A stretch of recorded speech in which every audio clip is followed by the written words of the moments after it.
I was looking forward to a fun trip with my girlfriends, using your card, when out of the blue, I received a call from Brian. I had already noticed his suspicious behavior, coming home late, secretive phone conversations with Nicole, and restlessness around the house. Was he plotting something with her all along? My suspicion that he might have teamed up with Nicole for some scheme seemed to be coming true. Luckily, I was prepared for such a situation. When Brian mentioned the trip, I decided to feign surprise. Mine, huh? What do you mean? I asked, trying to keep my composure as I prodded him to explain. The truth was, I already knew he was leaving for the trip today. Frankly, I found it unbelievable that he thought he could pull a fast one on me without planning it better. I had been patient with everything until that moment. However, now all I felt was a burning desire to get back at him. I had a revenge plan ready. It was about time we fought back against those insufferable siblings, especially considering all the patience we have shown over the years. I hoped they were enjoying their trip, completely unaware that one of their fellow travelers was on my side. My name is Pamela Smith, and I'm 33 years old, living with my husband Brian. I started working at my current company right after high school and climbed the corporate ladder through hard work and determination. Having acquired several certifications and a proven track record, I earned my position as a lead at the young age of 21. Despite my relative youth, I was Brian's superior at work. I was tasked with training Brian and two others when they joined the company. Despite being close in age, I was their supervisor. Brian often complimented my dedication and ambition. Over time, our professional relationship turned into a romantic one. Despite my initial reservations, I fell for him, and our relationship became typical: dinners, drives, and eventually moving in together. However, after moving in, I noticed Brian's sloppiness. I brushed it off, thinking he was comfortable enough with me to be himself. When he proposed, we discussed our future. He expressed his desire for me to quit my job and become a stay-at-home wife, managing the house and raising kids. While I didn't mind the idea, I was concerned about finances. I wanted to keep working and be flexible, especially if we were to buy a house. Our different views on finances and future plans created tension in our relationship, making me question his intentions further. We decided to discuss my job situation, and I reluctantly agreed. I didn't really want to quit my job, but I felt it was necessary to suggest it, or Brian might keep pushing the issue indefinitely. Before our wedding, we held an engagement party with both our families. It was there that I met Brian's sister, Nicole, for the first time. She barged into the bride and groom's waiting room without knocking, sized me up, snickered, and said, "So this is who Brian chose. A bit plain compared to his past choices, huh? Oh, I'm Nicole, your sister-in-law. I'm the type who doesn't hold back with family, so heads up." I stammered, I'm Pamela. Nice to meet you," as Nicole waved her hand dismissively and left the room. Her upfront attitude left me stunned, but it became clear that Nicole was quite the character. Later, I greeted Nicole's husband, who seemed like a decent guy. The wedding went off without a hitch, and Brian and I purchased a house we both liked. With the prospect of a busy life ahead, I put more energy into my work. One ordinary day off, the doorbell unexpectedly rang. Since I was occupied, I asked Brian to answer it.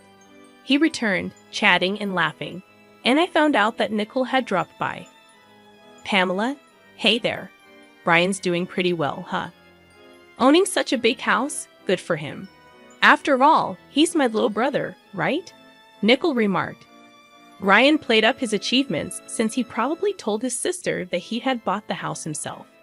I had contributed to the down payment and mortgage payments, but Brian insisted on having his name on the title. Since we were living together, I thought it didn't matter whose name was on the title, but the way he explained it to his sister annoyed me. I decided to hold my tongue and not make a scene. "I've got some snacks. Brian works really hard, you know," I said, trying to be polite.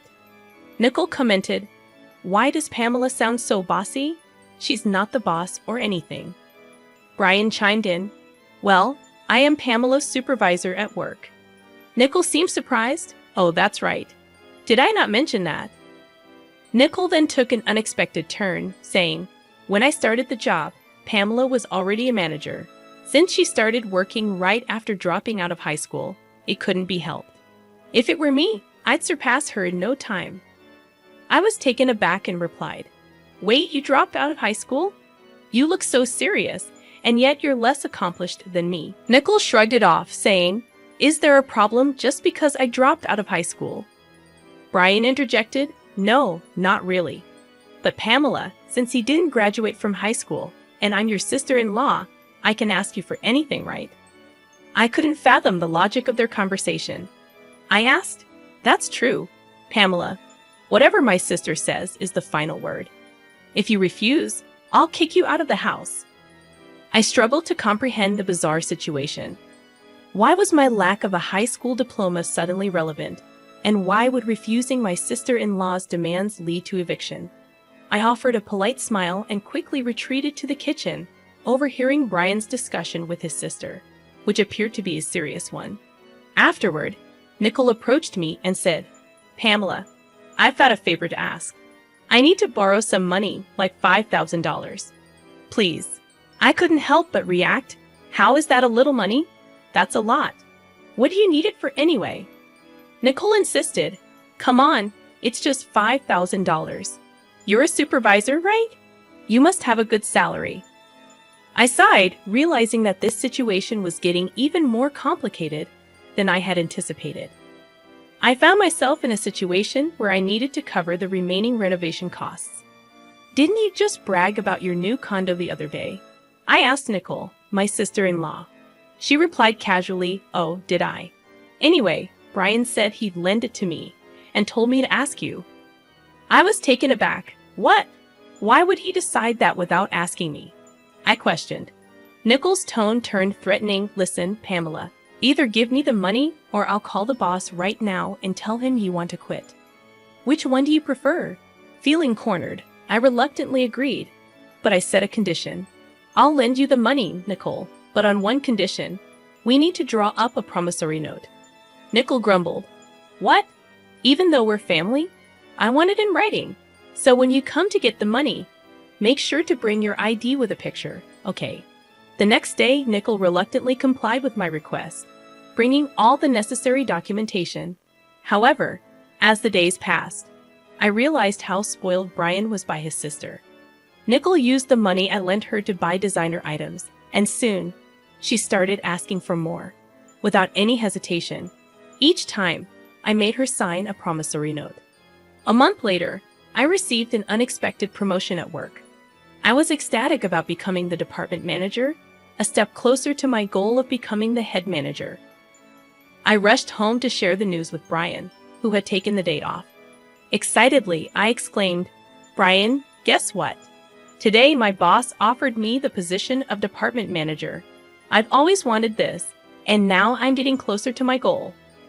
Brian's reaction was far from what I expected. He was furious. "Wait, what? Pamela, you're getting promoted? I don't understand. Did you accept the offer?" "Well, yeah, I've told you about my goal before, right?" I defended myself, trying to make him understand my perspective. His anger escalated.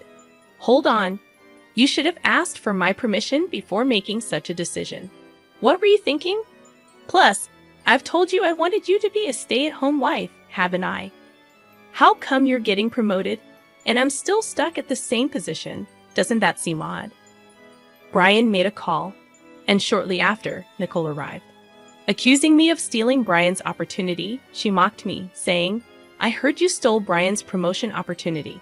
What's the big idea?" "No, I didn't steal anything. At our company, promotions are based on performance." Brian sided with his sister, questioning my competence at my job.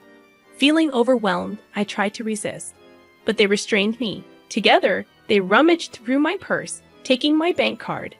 Their laughter echoed in my ears as they left. Tears welled up in my eyes. Regret gnawed at my heart. It was clear that I had made a terrible mistake marrying Brian. As the realization dawned on me, I knew I needed to find a good divorce lawyer. That night, Brian didn't come home, and the next day, he shamelessly flaunted the extravagant expenses he had incurred using my money. The situation had reached a breaking point, and I knew I needed to take control of my life once and for all. I clenched my fists, suppressing the urge to snap back at Brian, especially when more employees began pouring into the office. On my way home, I checked my bank account and was shocked to find that $8,000 had been withdrawn. Once I confronted Brian about it, I couldn't contain my frustration. "Brian, what were you thinking?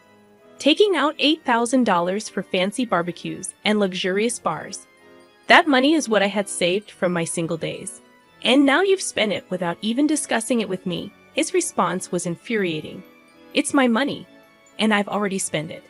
Can't do anything about it now," he said dismissively before retreating to the bathroom. In that moment, I made up my mind. I was going to divorce him.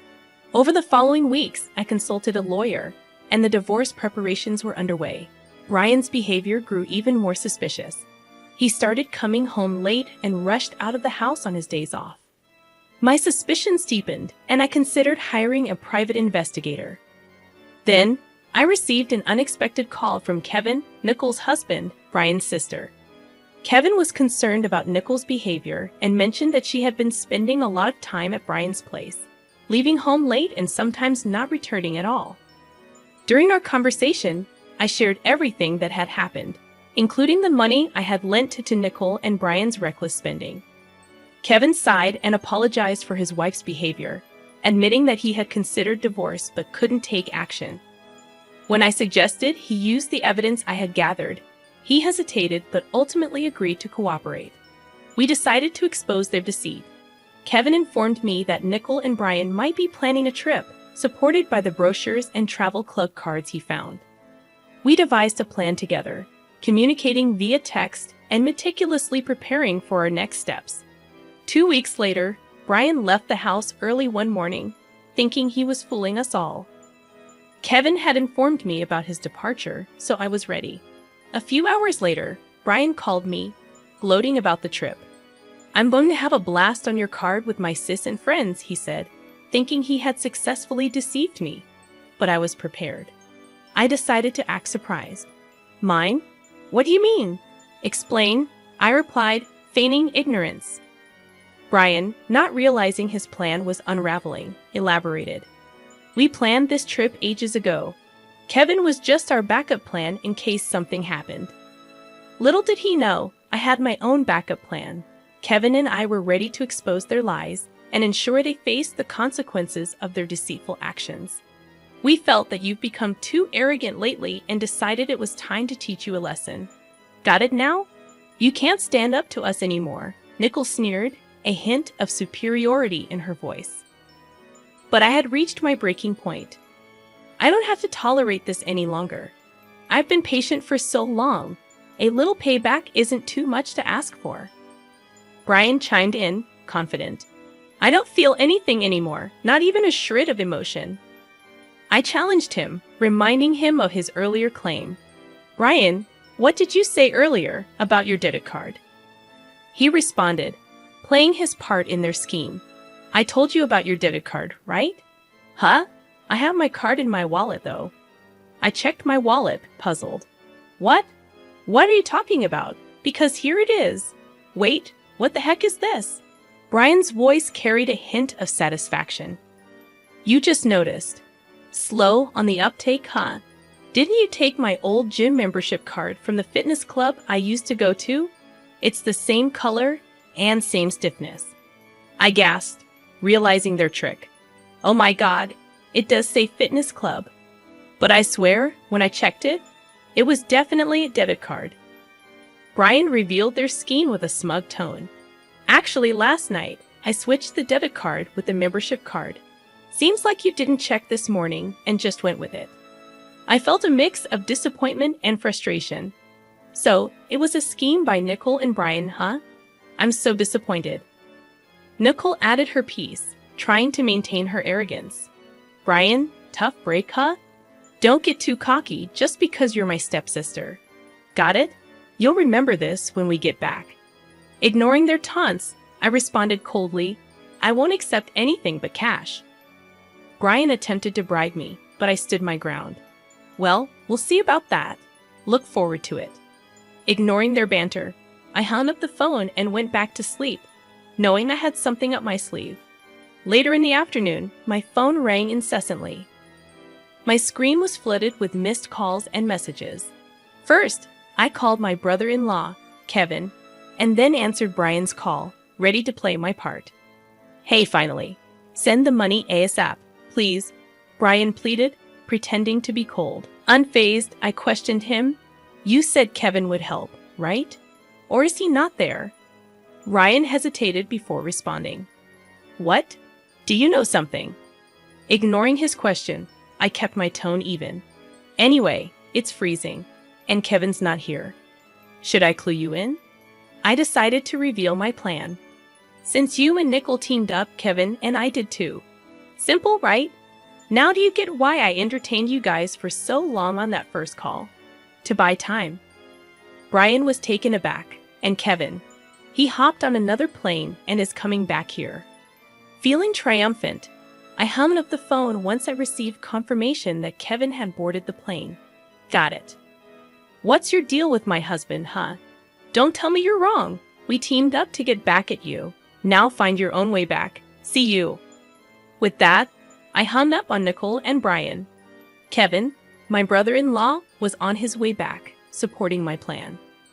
As soon as Brian and his group returned, they confronted me, their voices rising in anger. "Pamela, what the hell were you thinking? Be prepared to move out, okay? Kevin's with you, isn't he? Why did you even come back first? Unbelievable. Are you okay with me leading you? Apologize." I commanded them sternly, "Shut it and sit down." Kevin, usually calm, shocked Brian and his companion into silence, making them sit down immediately. The lawyer I had called and handed out his business cards to both of them, leaving them dumbfounded. Kevin and I handed them a stack of papers. As they read through them, their faces turned pale. Brian questioned, "Wait a minute, this mentions property division. You're not saying it's about divorce, are you?" Nicole added, "It's written on mine too. Is this about a divorce? What did I do? Divorce has got to be a joke, right?" Ignoring their confusion, I declared, "I've been recording your daily outbursts, even the call you made from your vacation, Brian. I can't continue like this with you." Brian scoffed. "Hold on, are you sure?" I affirmed I said it, didn't I? "I'm demanding half of the down payment from when we bought the house, the rest of the mortgage, and the repayment of the savings you spent from when I was single." "Nicole, you spent the money you borrowed from me and also withdrew from my savings with Brian, right? You're going to repay that."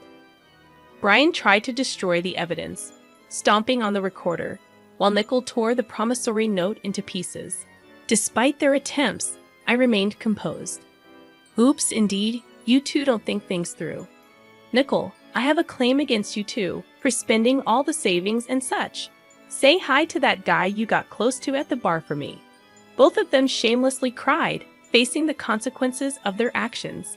I presented my bill to Brian, totaling $115,000, and to Nicole, amounting to $31,000. Kevin, too, demanded $120,000 from Nicole. We settled everything without going to court. Packed and ready, I left the house, ignoring Brian and Nicole's desperate attempts to reconnect. I blocked their contacts and focused on my new life. Later, when passing by my old house, I saw it was up for sale. I had moved into a condo, and my career flourished. I received a promotion to regional director, a position I had always aimed for. Kevin and I maintained a strong friendship, and life felt just right. I'm glad I got divorced. What happened between me and Kevin afterward is a story for another time.